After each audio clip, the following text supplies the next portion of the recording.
Zell, I'm the zoning official.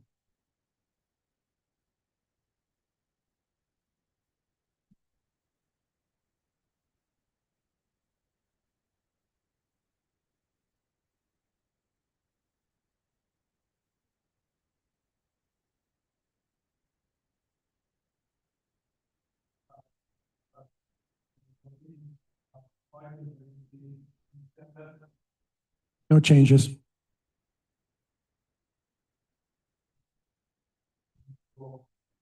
You please turn your mic on?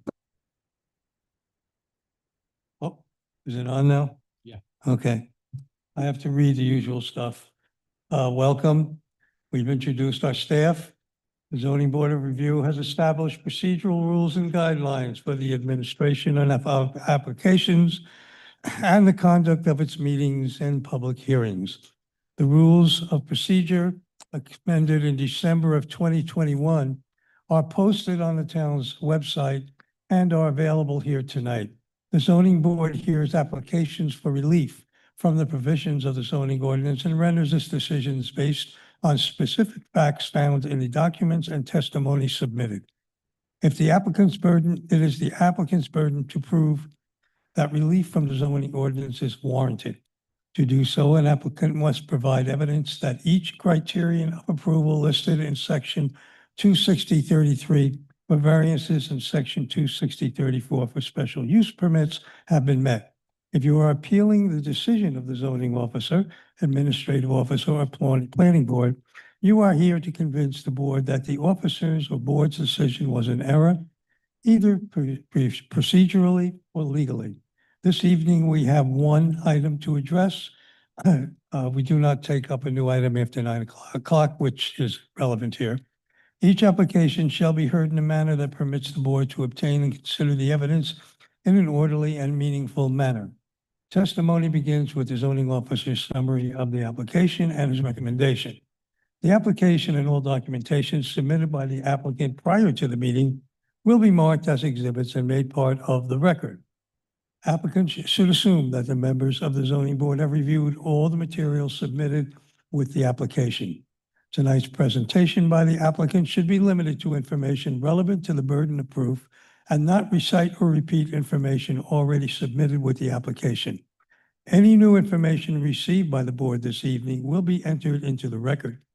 However, the board retains the right to continue the public hearing to fully digest any information presented. All questioning of witnesses shall be at the discretion of the chair. All questioning of witnesses shall occur when that witness is called.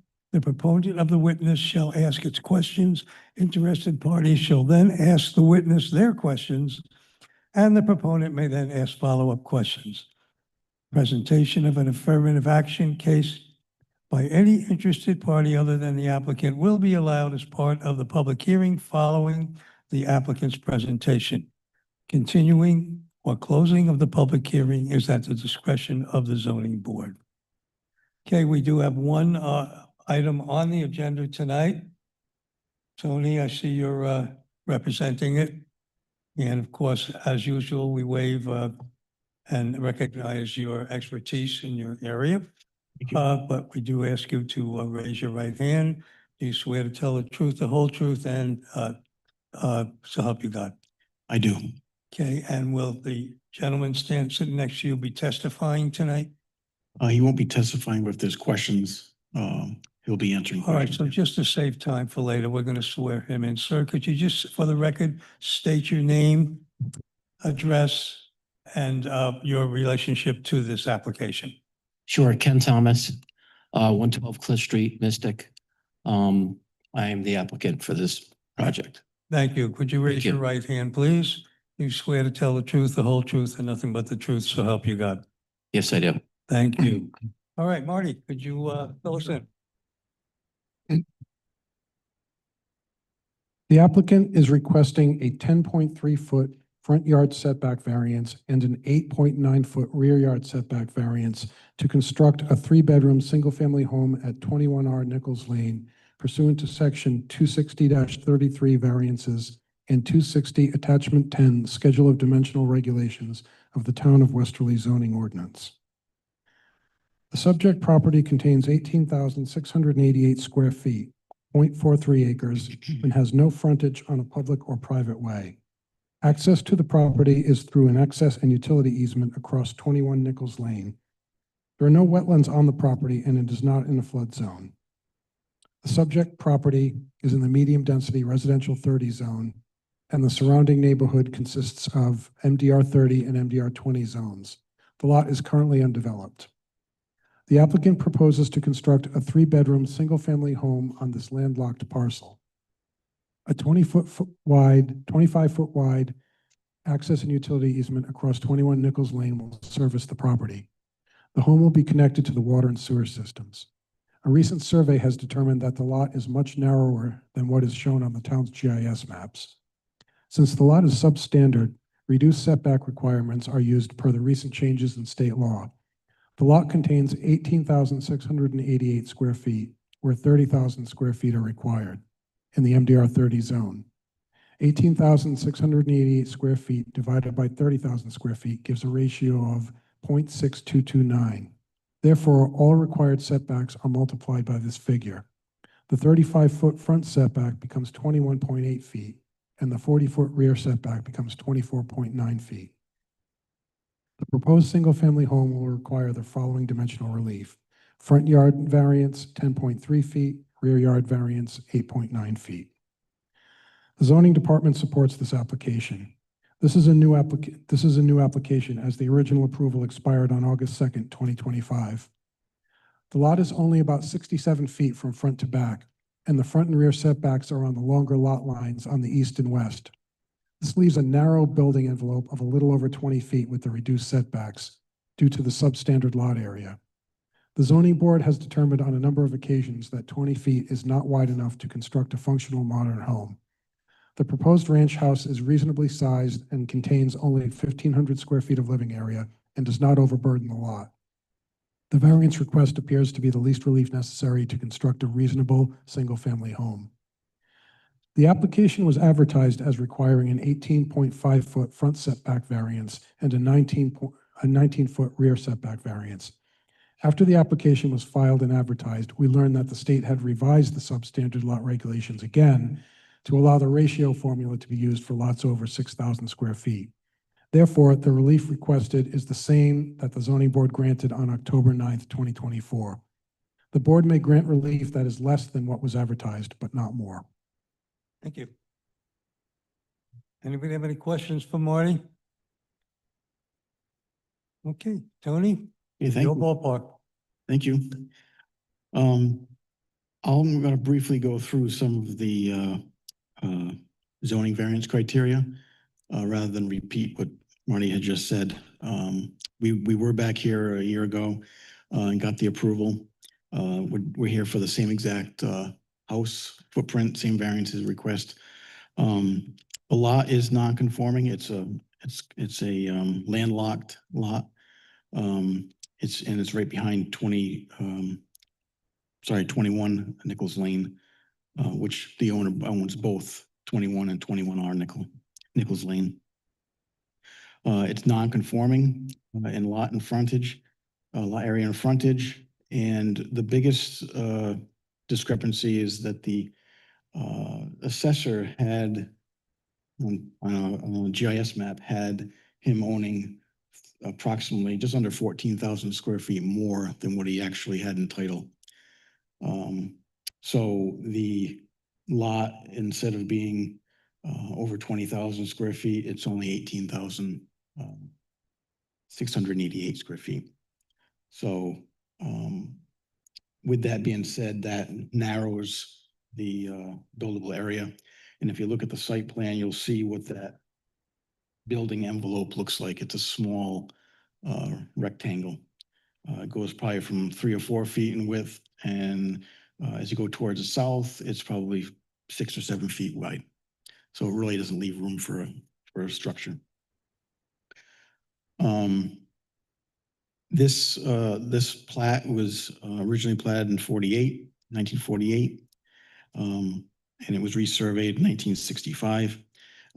So the zoning regulations, I don't think they were in existence in 1948. or they weren't to this standard of the MDR 30. In fact, at that time, the lot area was 10,000 square feet. The frontage was 80 feet, and the side yards were 15, and the front yard was 25, and the rear yard was 30. So it was significantly less than what today's setbacks are. The hardship that it's not the result of any prior action of the applicant. He purchased both properties. And there's a house on 21 Nichols Lane, which is in front of us. And then the vacant lot behind us.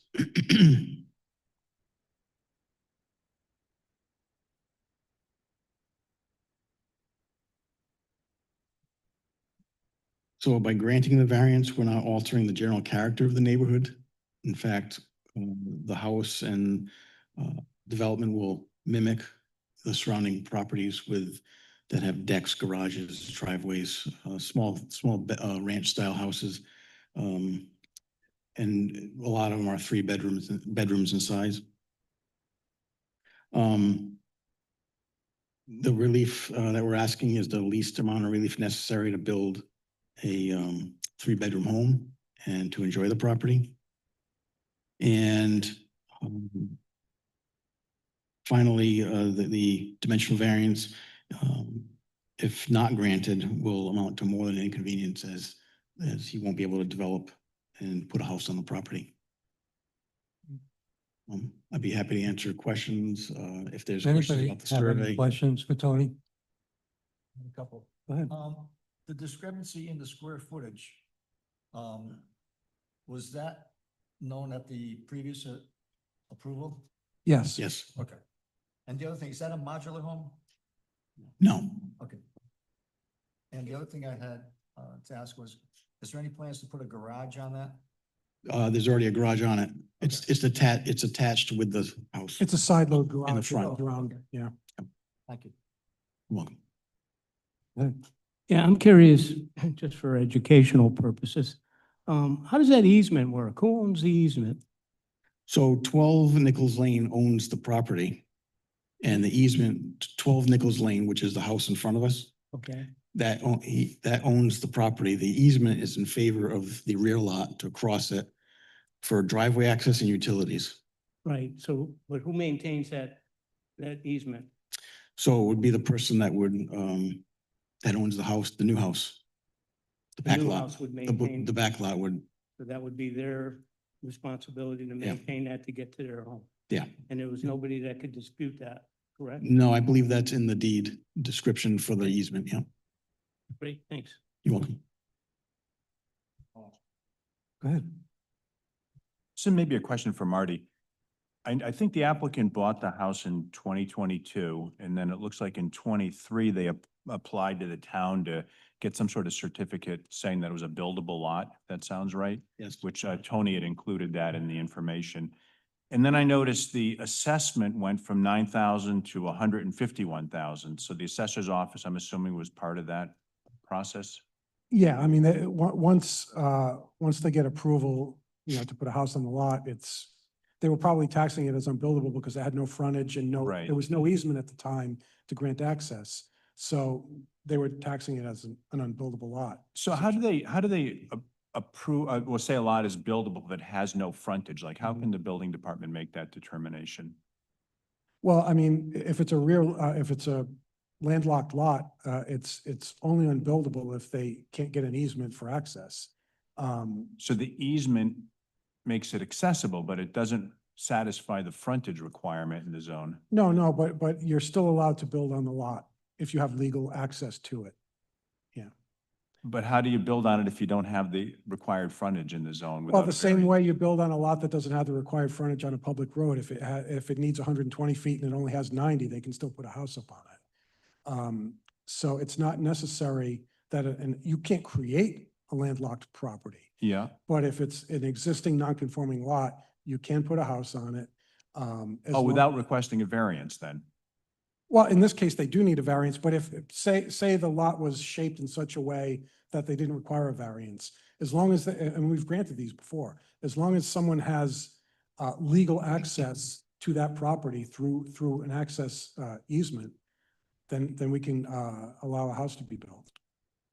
Okay, so if a house is in a zone that requires 200 feet of frontage and they only have 50, Yeah. it's still okay. Yeah, just look at the lots on Atlantic Avenue. They're all 50-foot wide lots. Right, Even the smallest zone requires 60 feet, the HDR6 zone. okay. So they can't, the state law says that you cannot require dimensional relief solely because the lot doesn't meet the lot area or frontage requirements. Okay, Only if it doesn't meet the proposed structure, doesn't meet the setback requirements, then they would need relief. so if this board were to say, oh, well, you know, for whatever reason, we don't agree with this and we're going to reject this application and vote no, does the assessment still stay at 151 or is it reassessed at that point? Well, I mean, if you rejected it, that would essentially, for legal purposes, the lot would be unbuildable, I suppose, and then they would have to reclassify it. Or build a 20-foot wide house or something? Yeah, I mean, I suppose, yeah, if they wanted to, I don't know. I'm asking this in theory too. I'm not like, I'm just Yeah. trying to learn myself when I look Yeah. at these things, how it works. But it's like all the houses on the ocean side of Atlantic Avenue they all have a 20-foot wide building envelope because they're all in the HDR 10 zone. And the board has consistently granted relief for additions or for demo rebuilds. Yeah. Because it's just 20 feet is not, 24 is generally considered like the minimum depth of a house. Okay. Or width of a house, depending on how it's positioned. Thank you. Anybody else? Tony, are you finished with your presentation? Yes, I am. All right, then I'm going to poll the board and see how they feel. We'll start here. Yeah, I don't see anybody opposing it, so I'm in favor of this application. I support this application. I support it as well. I'm also in favor. Also in favor. okay, I agree with them, but before I do that, I do have to say to an empty audience, is anybody here want to have, speak in favor of this, against this, or need more information? Please let the record show that nobody responded. Okay, then in that case, I'm going to have a motion to close the hearing. So moved. Okay, all those in favor? Aye. Opposed? Carried, and I'm going to turn it over to Alan. Okay. Mr. Chairman, we have before us a request by the applicant, Anthony Nena, on behalf of the property owner, Kenneth Thomas, for 10.3 front yard setback variance and a 8.9 rear yard setback variance to construct a 3-bedroom, single-family home at 21R Nichols Lane pursuant to section 26033 variances and 260 attachment 10 schedule of dimensional regulations of the town of Westerly zoning ordinance. The subject property contains 18,688 square feet or 0.43 acres and has no frontage on a public or private way. Access to the property is through an access and utility easement across 21 Nichols Lane. There are no wetlands on the property and it is not in a flood zone. The subject property is in the medium density residential 30 zone, MDR 30, and the surrounding neighborhood consists of MDR 30 and MDR 20 zones. The lot is currently undeveloped. Water and sewer services are available. The zoning board held a public hearing concerning this application on January 14th, 2026. Zoning board members, Chairman Lawrence Chapa, Larry Burns, Alan Martone, Laurie Moore, first alternate Leonard Saponari, and second alternate Stuart Miller were present and heard testimony during the entirety of the public hearing. Dawn Robinson was excused. The zoning board was provided with a narrative by zoning official Martin Loisel dated January 7th, 2026, which outlined the details of the application and was also summarized by Mr. Loisel during the public hearing, thereby made part of the record. The following individuals spoke as representatives and experts, if any, of the applicant. Anthony Nena of On-Site Engineering. The following individuals spoke during the public hearing. In support, there were none, and no one opposed the request. At the public hearing, the following testimony and additional materials were entered into the record. There are no additional materials presented. Mr. Chairman, through the public hearing process, the board heard the applicant's request for a dimensional variance based on the plan to build a three-bedroom, single-family home on an undeveloped, non-conforming lot. The following plans and specifications are hereby made a part of this approval and may not be altered, amended, or changed in any material way unless approved by the Westerly Zoning Board of Review. The determination of whether any alteration, amendment, or change in the approval plans is material and shall be made by the town zoning official and the zoning board chairman. The zoning board hereby grants to the zoning official administrative authority to approve further non-material modifications to its approved plans.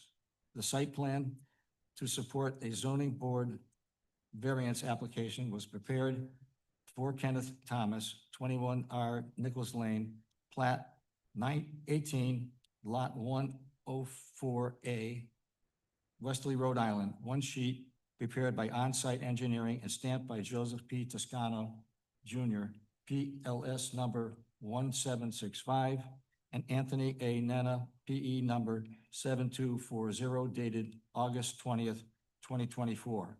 The architectural plan is a 30 by 50 The Ranch, quotes unquote, sheets A2, A3, and A4. Considering the information presented at the public hearing, it is my opinion that the applicant has satisfied the standards of section 260-33 variances, whereby the granting of the variance is due to the unique characteristics of the subject land or structure and not to the general characteristics of the surrounding area.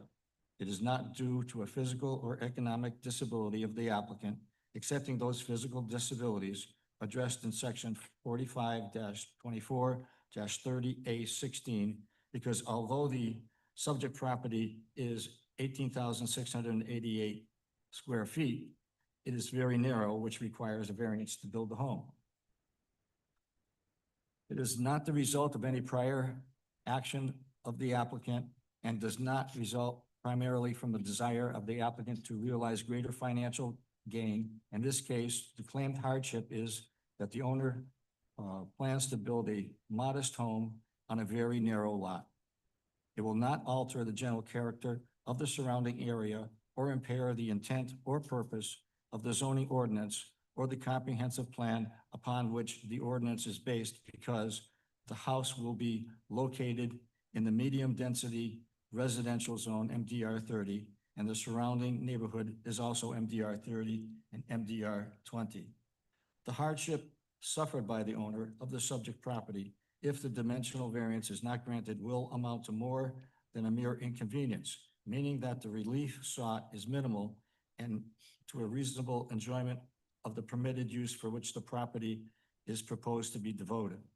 The fact that a use may be more profitable or the structure may be more valuable after the relief is granted does not grant grounds for relief.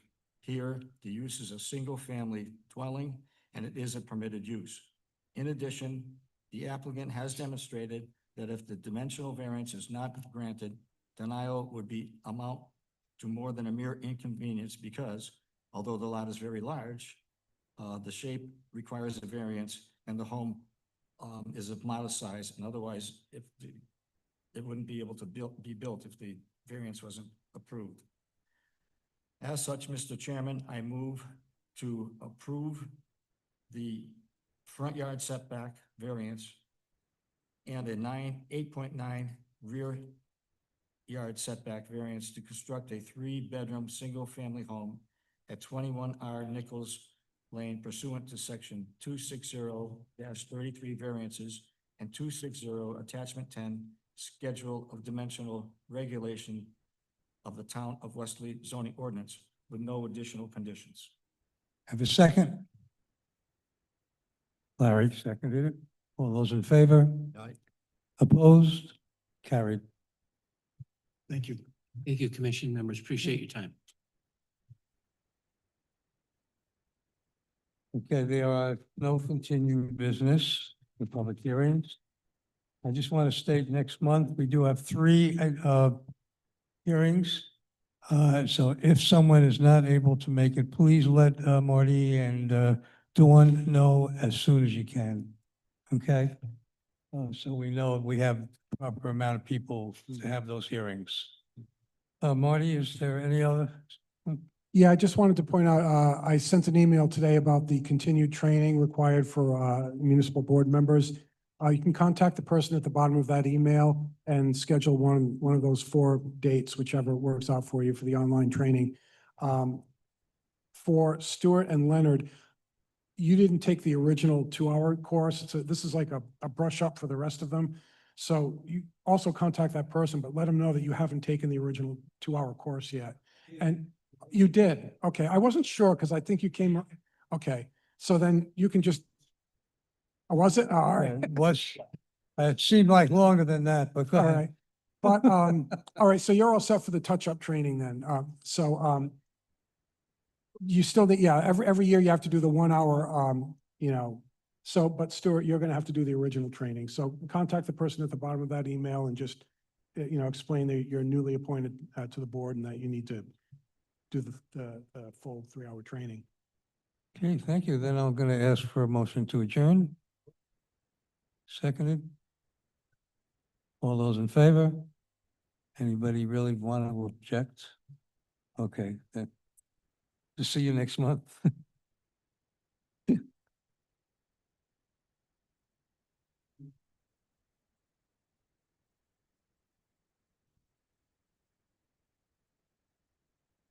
What do we need for a phone?